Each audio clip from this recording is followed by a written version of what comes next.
एक रानी, एक थी रानी। क्योंकि राजा की मौत एक हादसे में हो गई थी, रानी को ही राज्य संभालना पड़ रहा था।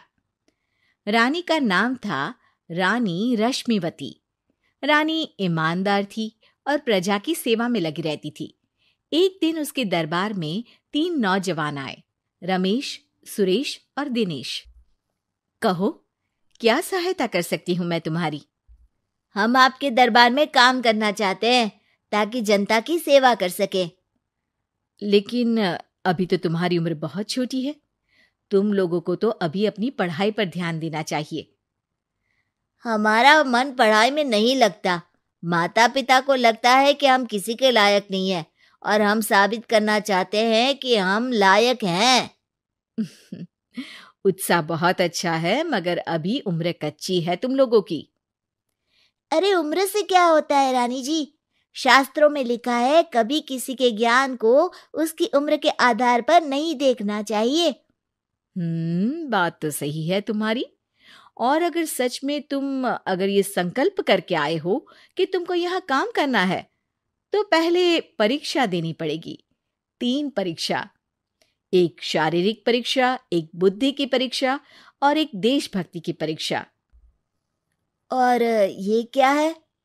वो मंत्री महोदय तुम्हें समझा देंगे। हमारे पास समय नहीं है। अगर तुम लोग तैयार हो तो बताओ। हाँ, हम तैयार है किसी भी परीक्षा के लिए। मैं भी तैयार हूँ कुछ भी कर गुजरने के लिए। तो ठीक है मंत्री जी, आप इन तीनों की परीक्षा कल से ही शुरू कर दीजिए। जो आ गया रानी साहिबा। अगले दिन से ही तीनों की परीक्षा शुरू हो जाती है। पहले शारीरिक परीक्षा, यानी किस में कितना है दम, ये देखेंगे हम। क्योंकि शरीर में दम होगा तभी तो प्रजा की सेवा में दम लगा पाओगे। हमें क्या करना होगा? वो पेड़ दिख रहा है, जो सबसे पहले चढ़ेगा उस पे दरबार में नौकरी पाने के अवसर उसी के बढ़ जाएंगे। मैं चढ़ता हूँ। अरे रुको रुको, गिनती गिनने दो।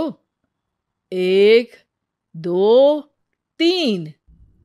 3 की गिनती के बाद रमेश और सुरेश भागकर पेड़ के पास गए, मगर दिनेश आराम से पेड़ के पास गया। जैसे ही रमेश और सुरेश आधे पेड़ तक चढ़ गए, दिनेश ने उन दोनों की टांग पकड़ के उन्हें नीचे गिरा दिया और खुद पेड़ पर चढ़ गया। दिनेश की जीत हुई। अरे लेकिन इसने बेईमानी की। बेईमानी नहीं की, बुद्धि लगाई।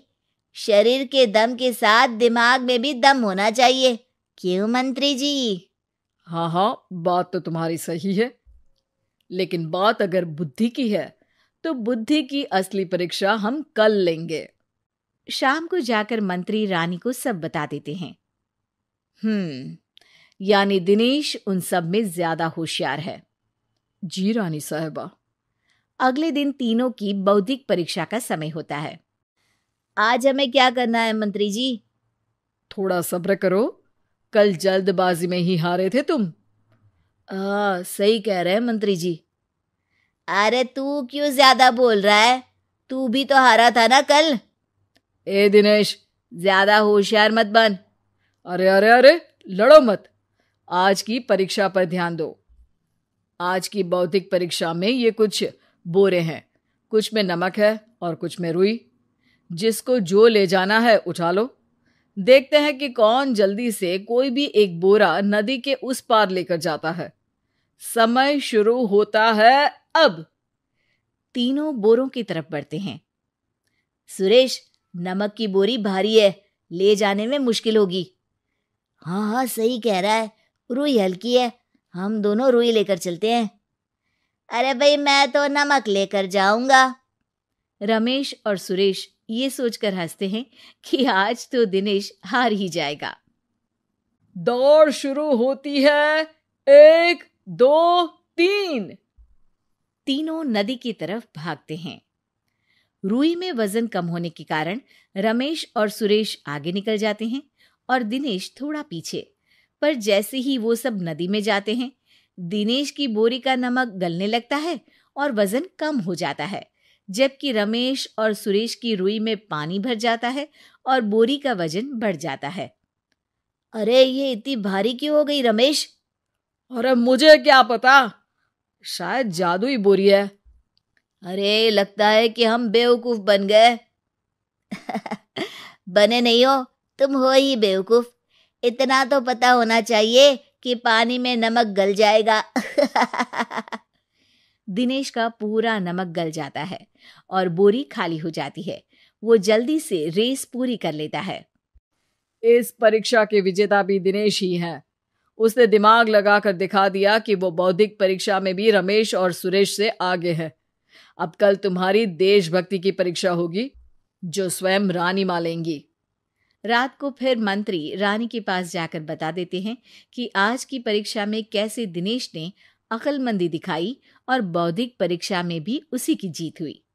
अरे वाह, दिनेश तो हमारे बहुत काम आ सकता है। हम उत्साहित हैं कल की परीक्षा के लिए।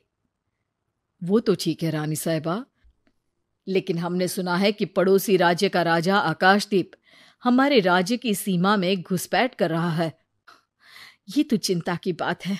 हमें जल्द ही कुछ करना चाहिए। अगले दिन रमेश, सुरेश और दिनेश अपनी आखिरी देशभक्ति की परीक्षा के लिए दरबार में आते हैं। प्रणाम रानी साहिबा। नमस्कार रानी जी। प्रणाम रानी माँ। हमने तुम्हारी परीक्षा पर गौर किया। दिनेश आगे हैं। हम तुम तीनों में से किसी दो को ही दरबार में काम दे सकते हैं। किसी एक को आज जाना होगा। तो देशभक्ति की परीक्षा के लिए तैयार हो? पूरी तरह से। मैं तीनों से एक ही सवाल करूंगी। जिसका जवाब सबसे सही लगेगा उसे तो नौकरी मिल ही जाएगी। फिर दूसरे सबसे सही जवाब देने वाले को भी काम मिलेगा। आप लोगों का समय शुरू होता है अब। ज्यादा सोचने का समय नहीं होगा। जो मन में पहली बात आए उसका जवाब दे। तो सवाल यह है कि तुम इस मिट्टी के लिए क्या कर सकते हो? मैं इस मिट्टी को साफ रखूंगा। यहाँ के लोगों के भोजन की कमी को मैं पूरी करूंगा। मैं यहाँ के लोगों को गले लगा लगा के उनको खुशी दूंगा रानी माँ, और गरीबों के लिए घर बनवाऊंगा। मैं इस मिट्टी के लिए किसी की जान भी ले सकता हूँ रानी माँ। मंत्री, दिनेश को एक तलवार दो। जी रानी जी। दिनेश, पड़ोसी राज आकाशदीप की जान तुम्हारे हाथ में है। जाओ, अपना काम पूरा करो। आज रात को तुम उस पर हमला करोगे जब वो सो रहा होगा। दिनेश वहां से चला जाता है। रानी मां, ये आपने क्या किया? अभी किया नहीं है मंत्री जी। आप आकाशदीप को संदेशा भिजवाओ कि पड़ोसी देश का एक कातिल रात को उन पे हमला करेगा और दिनेश को पकड़वा दो। अरे, ये आप क्या कह रही हैं? और क्यों कर रही हैं आप ऐसा? राजा को लगेगा कि हमने उसकी मदद की, उसकी जान बचाकर। वो हमारे राज्य का पीछा छोड़ देगा और हमारा एहसानमंद हो जाएगा। और दिनेश का क्या होगा?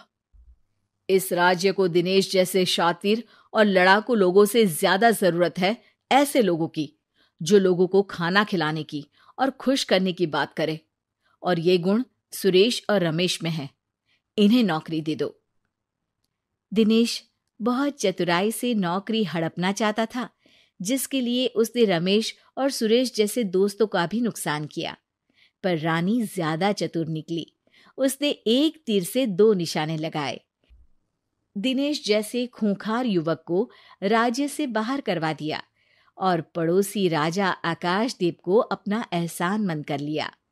पूरा दरबार रानी की जय जयकार कर रहा था।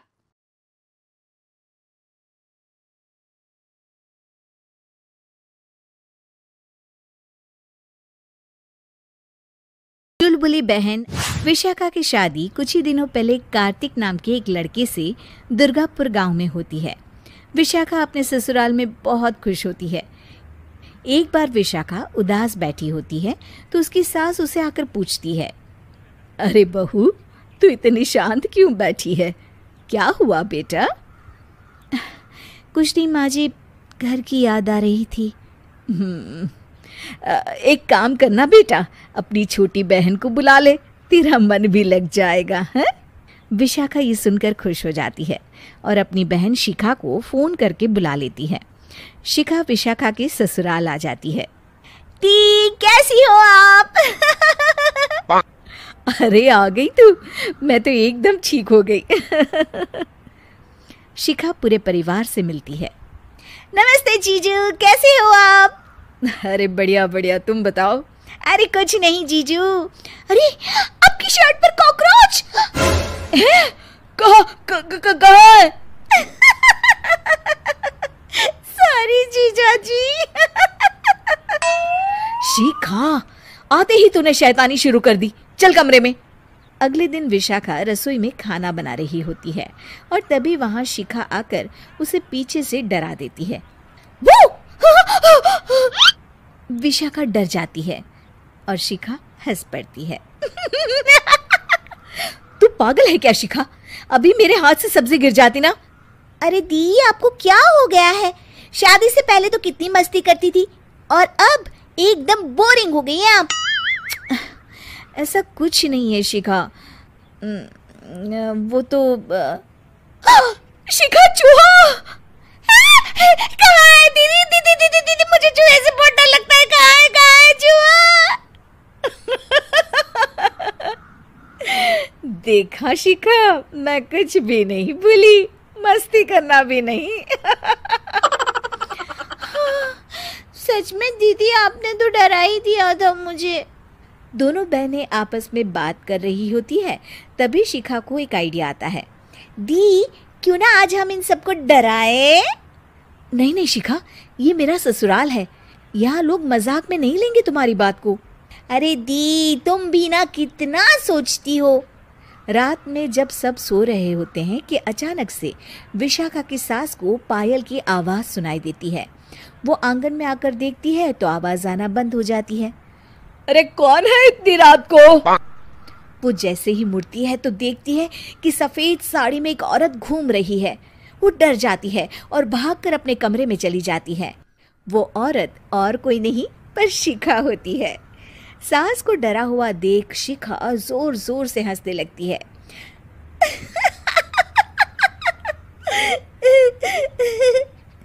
अगले दिन शिखा ये बात विशाखा को बताती है। ऐसा तुझे नहीं करना चाहिए था शिखा, ये मेरा ससुराल है और तू यहाँ ऐसे मजाक नहीं कर सकती। किसी को पता चल गया ना तो हमारी तो शामत आ जाएगी। अरे कुछ नहीं होगा दी, मैं तो सोच रही हूँ कि आज अच्छे से मेकअप भी कर लूं तो और ज्यादा मजा आएगा। शिखा वहां से चली जाती है और विशाखा की सास ये सब सुन लेती है। ओह, तो ये सब शिखा का करा धरा है। रात में जब पूरा घर सो रहा होता है तो शिखा फिर से मेकअप करके आती है और पायल की आवाज़ फ़ोन से बजाकर टहल रही होती है घर में। तभी उसके ससुर आ जाते हैं। शिखा जैसे ही उनको डराती है वो अचानक से गिर पड़ते हैं और बेहोश हो जाते हैं। शिखा ये देखकर डर जाती है। अरे अंकल जी, क्या हो गया आपको? दी, जीजू, जल्दी आओ। अंकल जी उठिए ना। सारे घर वाले वहाँ आ जाते हैं। अरे पापा, क्या हो गया आपको? क्या हुआ शिखा, ये बेहोश कैसे हो गए? अरे तूने डराया क्या इन्हें ये चुड़ैल जैसा मेकअप करके? हैं? आंटी जी, मैं तो बस मजाक कर रही थी, मुझे नहीं पता था कि अंकल इतना ज्यादा शॉक्ड हो जाएंगे। तुझे पता है ये दिल के मरीज हैं। हे भगवान, इन्हें तो दिल का दौरा पड़ गया है। शिखा घबरा जाती है। क्या दिल का दौरा? तेरी वजह से आज इनकी ये हालत है। इन्हें कुछ भी हुआ ना तो तू जेल जाएगी, समझी? शिखा रोने लगती है।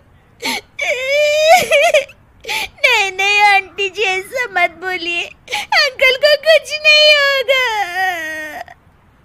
तभी ससुर को छींक आने वाली होती है। वो छींक रोकने की कोशिश करते हैं लेकिन फिर भी उन्हें छींक आ जाती है और उनकी आंख खुल जाती है। अंकल, आप ठीक तो है ना अंकल? ससुर और सास हंसने लगते हैं। क्यों बेटा, सिर्फ तुम्हें ही मजाक करना आता है क्या? है? तो क्या पापा बेहोश नहीं हुए थे? अरे नहीं नहीं, मैंने ही प्लान बनाया था ये। पर क्यों माँ, क्योंकि विशाखा को लगता है कि ये उसका ससुराल है। उन्हें ऐसी मजाक वाली बातें पसंद नहीं आएगी। पर उन्हें ये नहीं पता कि अगर ये दोनों बहनें शेर हैं तो हम भी सवा शेर हैं। ये तो बिल्कुल सही कहा आपने आंटी जी।